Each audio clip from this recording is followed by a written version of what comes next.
Very good morning to all of you. Today I am going to discuss your first application of dimension analysis and that is your conversion from one system to another. एक system से दूसरे system में हम conversion कैसे करते हैं। अब आपको सिस्टम ऑफ यूनिट्स पता ही है, एमकेएस, सीजीएस, एफपीएस सिस्टम, ये सब पता है ना। तो यहाँ पे वो यही बात कर रहा है, अगर आपको एक सिस्टम से दूसरे सिस्टम में कन्वर्ट करना है तो आप कैसे करोगे। जैसे 1 मीटर में 100 सेंटीमीटर है, ये आपको पता है, पर इसका प्रूफ कहां से आया, यहां से आया। When we convert from one system to another, ये जो 1 मीटर है, दिस मीटर, मीटर आपका एमकेएस सिस्टम को डिनोट करता है, क्योंकि एमकेएस सिस्टम में डिस्टेंस को हम मीटर की टर्म्स में मेजर करते हैं एंड सेंटीमीटर आपका सीजीएस सिस्टम को करता है। तो देखो ये कन्वर्जन हो रही है आपकी एमकेएस सिस्टम से सीजीएस सिस्टम में, ठीक है। अब मैं आपको आज सिखाऊंगा कि ये तो हमें ऑलरेडी पता है, पर कुछ चीजें जो हमें नहीं पता है, ठीक है। तो हम एक दो एग्जांपल लेंगे आज जिसमें हम कन्वर्जन करेंगे, पर उससे पहले हमें सीखना होगा कि ये करते कैसे, ठीक है। अब देखो ये एमकेएस सिस्टम है, यहां पे लिखा है 1 मीटर, तो 1 is the numerical value in MKS system, तो इसको मैंने N1 से डिनोट कर दिया। एमकेएस मैंने पहला सिस्टम मान लिया, ठीक है। ऐसे ही ये है यूनिट, तो मैंने इसको नाम दे दिया U1, ठीक, is equal to 100 is your numerical value in the second system, तो इसको मैंने N2 नाम दे दिया। और ये सेंटीमीटर आपकी यूनिट है सेकंड सिस्टम में, तो इसको मैंने U2 नाम दिया। तो इसका मतलब जब भी हम एक सिस्टम से दूसरे सिस्टम में कन्वर्ट करते हैं तो N1 U1 किसके इक्वल होता है, N2 U2 के, ठीक है। अब देखो क्वेश्चन आपको एग्जाम में कुछ इस तरह से मिलेगा, जैसे आपको कन्वर्ट करना है 1 मीटर को, भाई 1 मीटर में कितने सेंटीमीटर होते हैं, क्वेश्चन आ रहा है, ठीक है। तो ये आपका N1 U1 equals to N2 U2, तो इसका मतलब आपसे एग्जाम में N2 कैलकुलेट करवाया जाता है, ये N2 आपको निकालना होता है, ठीक है। तो इस N2 को एक बार यहां से कैलकुलेट करते हैं, क्या बनेगा। N2 will equal to N1, और यहां पे ये U2 यहां U1 के नीचे आ जाएगा, तो U1 डिवाइडेड बाय U2, ठीक है। मैं अभी कर क्या रहा हूं, मैं एक फॉर्मूला ड्राइव कर रहा हूं, ठीक है। आपको बता रहा हूं वो ड्राइव कैसे होता है, फिर वो डायरेक्ट आपको वो फॉर्मूला याद रखना है और आप न्यूमेरिकल को बहुत इजीली कर पाओगे। बहुत इजी होता है, टफ नहीं होता है। शुरू में आपको हल्का सा लगेगा, but it is quite easy, बहुत इजी। अब सुनो, यहां पे जो हम काम करने वाले हैं वो डायमेंशंस का यूज करके करने वाले हैं, डायमेंशनल फॉर्मूलेज का यूज करने वाले हैं। तो ये जो U1 और U2 है, इनको मैं डायमेंशनल फॉर्मूलेज की टर्म्स में लिखूंगा, ठीक है। अब सुनो, पहले U1 देखते हैं कैसे लिखेंगे। अब आपको पता है mass, length and time are the 3 fundamental quantity जो सबसे पहले आई थी, और उनका यूज भी सबसे मैक्सिमम ही होता है। तो मैं उसकी टर्म्स में डायमेंशन फॉर्मूला लिखने वाला हूं। तो पहले सिस्टम के लिए मैंने मास को M1 से डिनोट कर दिया, लेंथ को L1 से डिनोट कर दिया, टाइम को T1 से डिनोट कर दिया, ठीक है। और स्क्वायर बॉक्स लगा दिया because it shows dimensional formula, dimensions को शो कर रहा है। अब यहां पे हमें पता है, जैसे मैं एक एग्जांपल यहीं पे देख लो, यहां पे मीटर है, मीटर के ऊपर पावर क्या है 1, सेंटीमीटर के ऊपर पावर क्या है 1। तो आपके जो भी डायमेंशनल फॉर्मूले होते हैं, एक एग्जांपल दे देता हूं, LT-1 dimensional formula of your velocity. Check करो, यहाँ पे लेंथ के ऊपर पावर 1 है, टाइम के ऊपर पावर -1 है। इसका मतलब डायमेंशनल फॉर्मूला जब भी लिखते हैं तो फिजिकल क्वांटिटीज के ऊपर पावर होती है। तो यहां पे भी हम एक पावर दे देते हैं, मास के ऊपर दे दिया A, लेंथ के ऊपर दे दिया B, टाइम के ऊपर दे दिया C, ठीक है, इस तरह से। अब यूनिट 2 मतलब सेकंड, उसके लिए लिखते हैं। तो सेकंड सिस्टम के लिए मैंने इसको लिख दिया M2 L2 और A2, और मैंने पावर सेम दे दी ABC। अब बच्चा पूछता सर आपने M2 L2 T2 तो लिख दिया, पर आपने पावर ABC सेम क्यों दी। अब आप चेक कर सकते हो, यहां पर भी ये मीटर के ऊपर पावर 1 है, सेंटीमीटर के ऊपर भी पावर 1 है। तो जब भी आप एक सिस्टम से दूसरे सिस्टम में कन्वर्जन करते हो तो पावर क्या रहती है, सेम रहती है, पावर चेंज ही नहीं होती। तो इसलिए ABC ABC। अब इन दोनों को यहां पुट करो,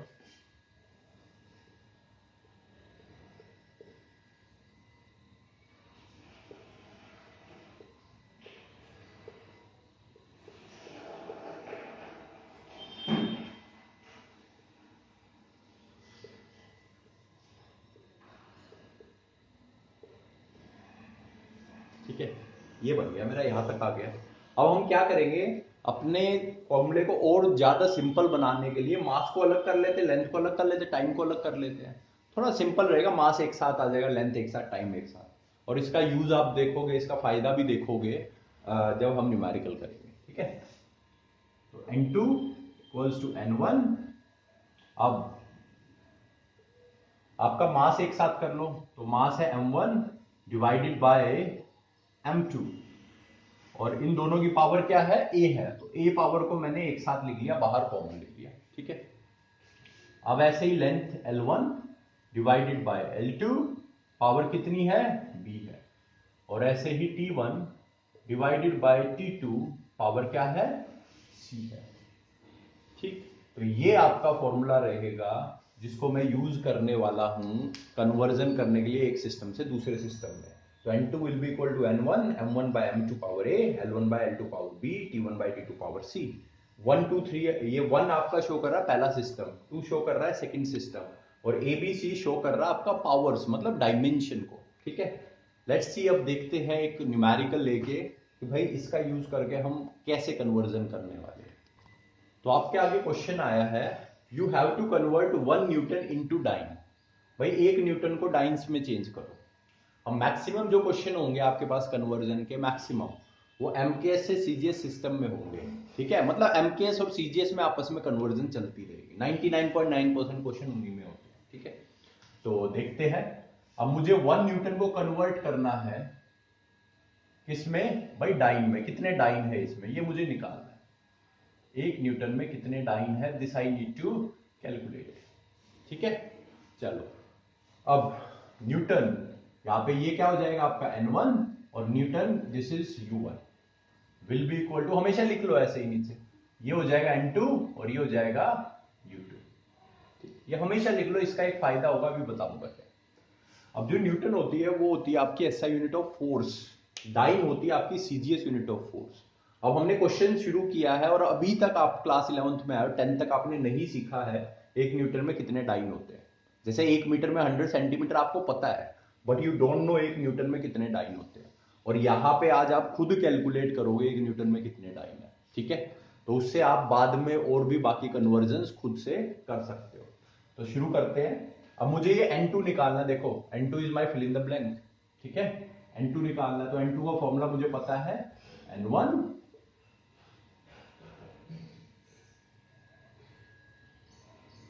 power A, L1 by L2 power B, and T1 by T2 power C। ठीक है, अब ये M1 की value, M1 M2 L1 L2 T1 T2 इनकी वैल्यू, ABC इन सब की वैल्यू हमें ढूंढनी है और इसमें पुट करनी है। गेम की तरह है, आपको बाद में बहुत एंजॉय भी करोगे इन क्वेश्चंस को करने में। ठीक है, काफी मजा आता है इन क्वेश्चंस को करने में। लेट्स सी कैसे करते हैं। देखो सबसे पहले N1 देखते हैं, यहां चेक करो, ऊपर मैंने जो लिखा है ना क्वेश्चन के नीचे ही N1 ऐसे करके, तो चेक करो N1 की वैल्यू 1 मुझे गिवन है, तो N1 क्या हो गया, 1 हो गया। अब ये जो तुम्हारा M1 होता है M2 होता है, उसके बाद L1 L2 और T1 T2। ठीक है, लेट्स चेक ये क्या होंगे। अब आपका पहला सिस्टम ये 1 न्यूटन, न्यूटन ये आपका एमकेएस सिस्टम होता है। अब आप कहोगे तो सर एसआई यूनिट होती है न्यूटन, भाई एसआई सिस्टम एमकेएस से ही तो बना है। Dyne is your CGS system. अब एमकेएस सिस्टम में ये U1 आपका एमकेएस सिस्टम के लिए है, तो एमकेएस सिस्टम में मास को हम किससे डिनोट करते हैं, किलोग्राम से, और सीजीएस सिस्टम में मास को डिनोट करते हैं ग्राम से। मिलने लगी ना वैल्यूज। L1 लेंथ को डिनोट करते हैं मीटर से, और सीजीएस सिस्टम में सेंटीमीटर से, और टाइम दोनों सिस्टम में हम सेकंड से डिनोट करते हैं। तो आप चेक कर सकते हो N1 M1 M2 L1 L2 T1 T2 इन सब की वैल्यूज आ गई। अब मेरे पास जो वैल्यू रह गई निकालनी वो है ABC की, और जब ABC की वैल्यू आ जाएगी तो सब मैं इसमें पुट कर दूंगा और हमारा आंसर आ जाएगा बहुत इजीली। अब ABC की वैल्यू कैसे निकालें, अब डायमेंशन एनालिसिस का यूज कर रहे हो तो डायमेंशंस का यूज होगा ही होगा। तो ABC ये आपकी पावर है, पावर मतलब डायमेंशन, डायमेंशन निकलती है डायमेंशन फॉर्मूले की हेल्प से। अब चेक करो यहां पे हम बात किस चीज की कर रहे हैं, हम बात कर रहे हैं न्यूटन मतलब फोर्स की। तो फोर्स का डायमेंशन फॉर्मूला लिख लो साइड में अपने, और फोर्स का डायमेंशन फॉर्मूला आप लोगों को पता है, मैंने याद भी करवाया था, mlt माइनस। ठीक है, अब कंपैरिजन करो आपस में इनका। मास, यहां पे मास के ऊपर पावर a है और यहां पे मास के ऊपर पावर 1 है, तो आपकी a की वैल्यू क्या हो जाएगी, 1 हो जाएगी। यहां लेंथ के ऊपर पावर 1 है और यहां लेंथ के ऊपर पावर b है, तो b की वैल्यू क्या हो जाएगी, 1 हो जाएगी। यहां टाइम के ऊपर पावर -2 है, यहां टाइम के ऊपर पावर c है, तो c की वैल्यू क्या हो जाएगी, -2 हो जाएगी। अब सारी वैल्यूज मेरे पास आ चुकी है, now let's put them in the formula. तो n2 will B equals to n1, n1 की वैल्यू है मेरी 1, मल्टीप्लीकेशन में m1 की वैल्यू है किलोग्राम डिवाइड बाय ग्राम, और a की वैल्यू है मेरी 1। उसके बाद लेंथ मेरी मीटर, यहाँ पे सेंटीमीटर, और ऊपर पावर 1, और टाइम में सेकंड डिवाइड बाय सेकंड, और पावर है -2। ये देखो, अब सॉल्व करते आगे। अब किलोग्राम और ग्राम में आपको एक रिलेशन पता है, किलोग्राम 1000 ग्राम होते हैं,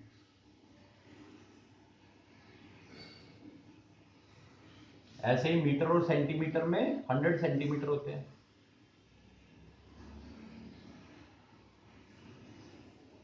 और सेकंड तो सेम ही रहेगी, पर भी सेकंड है, नीचे भी सेकंड है। अगर ऊपर मिनट वगैरह होता तब हम कन्वर्जन कर लेते। ठीक है, यहां तक पहुंच गए। अब देखो, ग्राम से ग्राम कैंसिल, सेंटीमीटर से सेंटीमीटर कैंसिल, और सेकंड से सेकंड कैंसिल। तो ये आपका n2 हम निकालने लग रहे हैं, तो आपका n2 बन जाएगा 1 मल्टीप्लीकेशन में, अब अंदर ब्रैकेट में सिर्फ 1000 रह गया, तो आप लिख दोगे 1000। नेक्स्ट ब्रैकेट में सिर्फ 100 रह गया, 100 की पावर 1 है, 100 ही रहेगा, इनटू में। अब यहां ब्रैकेट में 1 है, 1 के ऊपर -2 है, अब 1 के ऊपर कुछ भी पावर हो आंसर 1 ही रहता है।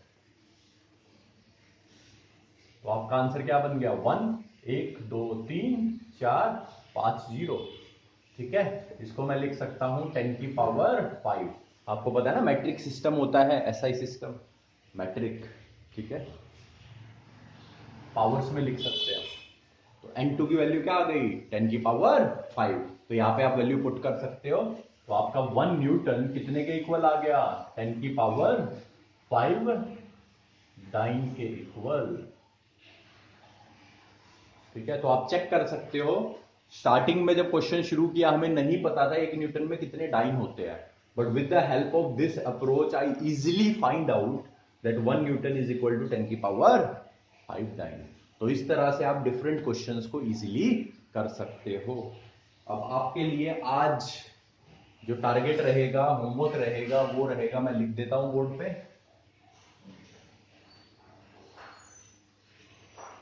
ऐसे ही कन्वर्ट करना आपको। ये पहली वैरायटी है कन्वर्जन वाले में, आप बाकी क्वेश्चंस भी आएंगे, तो पहले इसको प्रैक्टिस करते हैं। तो प्रैक्टिस क्वेश्चन आपके लिए, you need to convert 1 joule into अर्ग।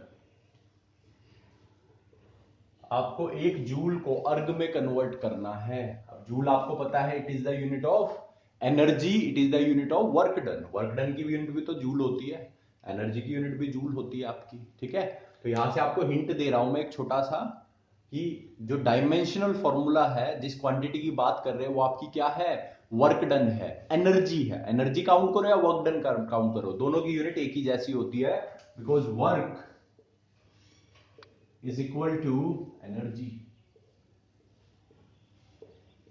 ठीक है, वर्क और एनर्जी एक दूसरे के इक्वल, दोनों की एक ही यूनिट होती है, दोनों की यूनिट होती है जूल। तो मैंने आपको एक हिंट दे दिया क्वेश्चन में, हम बात कर रहे हैं वर्क या एनर्जी की, क्योंकि इनकी यूनिट जूल होती है, और इनका डायमेंशन फॉर्मूला आपको पता ही है, ml2t-2।